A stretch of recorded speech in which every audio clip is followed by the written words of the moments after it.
Oi pessoal, hoje eu vou mostrar para vocês algumas coisas que eu fiz no meu TFM e me ajudaram muito assim na criatividade. A minha orientadora, né, na época, ela passou algumas atividades pra gente tentar destravar, porque quando a gente tá muito assim focado no software, né, na época eu tava usando o Revit já, e ela falou, antes de você passar para o software, né, as suas ideias do TCC, eu quero que vocês façam croquis das ideias que vocês já têm do projeto em si que a gente estava desenvolvendo. E aí eu vou mostrar para vocês quais foram as minhas ideias, né, para isso. Uma das coisas que me ajudou foi escolher um terreno, né, que eu já conhecia a área, né, do terreno e como funcionava o fluxo de pessoas naquele local. Então, meu terreno é esse aqui. Então, eu já conhecia os pontos principais que tinham, né, nesse espaço, por exemplo.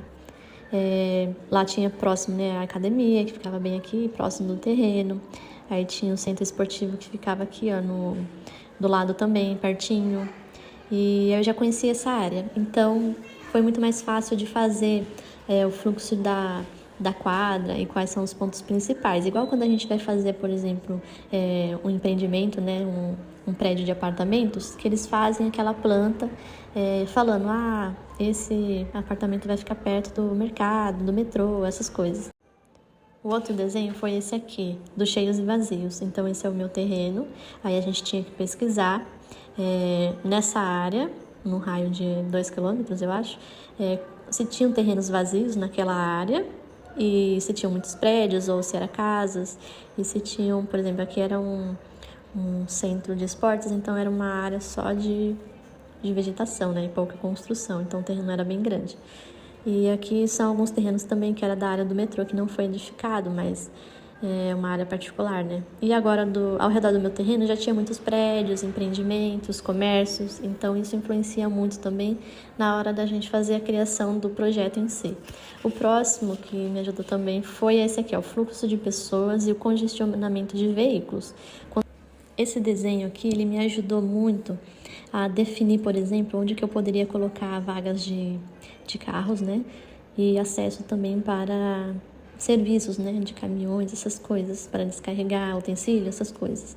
Então, como eu já conhecia a área, né, dessa região, então eu conhecia onde tinha o maior fluxo de congestionamento, né, em horário de pico, o maior fluxo de pessoas. Então, essa, por exemplo, é a avenida principal, que começava daqui, né, o fluxo de congestionamento de veículos, então a gente tinha que avaliar se onde a gente colocar o edifício teria impacto, né, na região, né, do transporte e do fluxo de pessoas, onde as pessoas iam circular. Então tudo isso a gente avalia antes, né, de pensar no projeto em si, para que não tenha impacto, né, na vizinhança. E aqui eu já tenho, né, algumas ideias, né, por exemplo, de como que eu faria o percurso, né, dessas pessoas. Então, o meu terreno, o meu projeto em si, ele ia ter 2 níveis, né? Aqui é a rua de cima até a rua de baixo. Então, teria que ter 2 acessos, né? O primeiro acesso aqui em cima, para as pessoas circularem pelo pátio interno do edifício, até o escadão aqui embaixo, para a rua de baixo. Então, teria o primeiro acesso aqui e o segundo acesso aqui, na recepção. Então, a gente teria que avaliar também isso, né? Porque esse terreno ele tem 2 vias que são com bastante fluxo de pessoas também e de veículos. Então, qual seria a melhor ligação para esse terreno? No caso, né? Seria essa minha primeira ideia, né? Que eu mostrei. Então, o croquis me ajudou muito a pensar nesses detalhes e na criatividade também, né? E esse era o próximo desenho que eu ia mostrar pra vocês, mas minha filha acabou riscando. Eu só queria mostrar quais foram as ideias que eu tive para soluções de conforto e sustentabilidade. E por último foi esse croquis da fachada que eu fiz.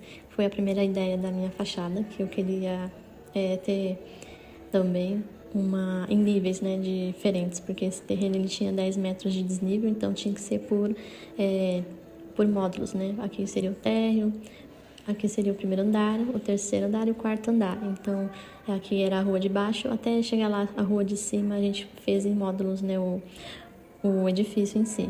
Aqui seria a composteira, né, comunitária, e o escadão que facilita aqui, ó, o fluxo de pessoas.